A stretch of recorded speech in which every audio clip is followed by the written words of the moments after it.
The Nation of Islam has been applauded, even by their critics, for reforming some of the most irredeemable black people and communities.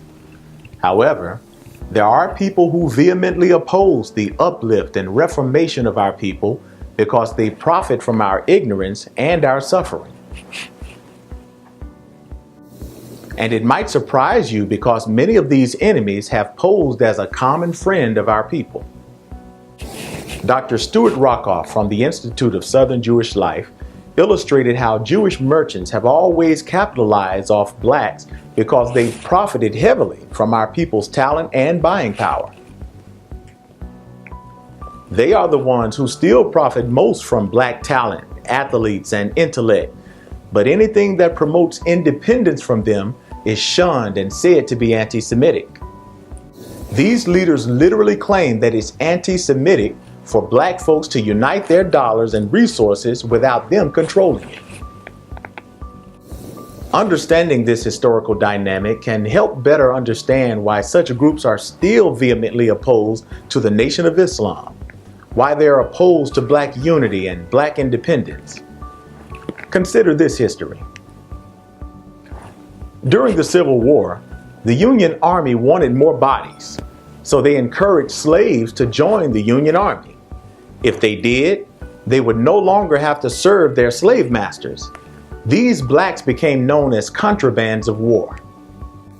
But Jewish slaveholders were most angered by this policy because they were the main beneficiaries of slavery in the area, and many of their slaves had joined the Union lines as contrabands, which meant that those blacks couldn't tend to their cotton plantations.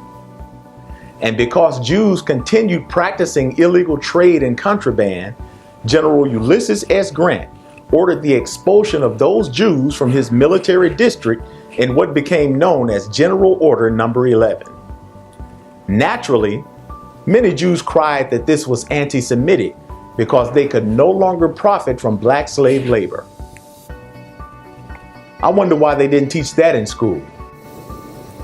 As long as the Nation of Islam has worked to clean up and reform the mess that white America has made of black lives, the Muslims' greatest opposition has come from the U.S. government, white interest groups, and corporations who profit from black misery.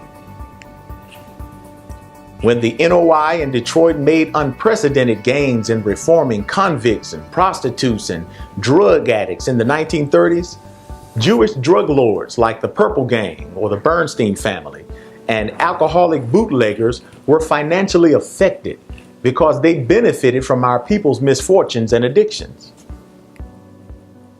Much like how big pharmaceuticals profit from humanity's misfortunes today. See the pattern? So the reformatory work of the Honorable Elijah Muhammad's program poses a threat to the economic stability of white supremacy. The NOI has been perhaps most effective at reforming human life by breaking drug addictions, reforming criminals, restoring black families, and organizing our people into somewhat of a military force in black love. It's for this same reason why white authorities have attacked the nation from every angle and threatened other blacks from even showing support for this work. Much like when Jesus disrupted the corrupt money changers' financial stronghold, that's when Jewish leaders increased their death plots against him. So it's no surprise that when Dr. Martin Luther King Jr. threatened to boycott racist white business establishments in Memphis, he was killed under the watch of Jewish Mayor Henry Loeb, who happened to be a staunch opposer to Dr. King and an open opponent to black independence. There's a pattern here.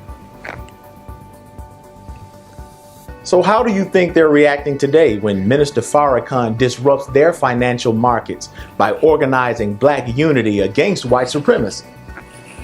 Even the staunchest critics of the Nation of Islam have admitted that the under-resourced Muslims have reformed black communities better than government agencies.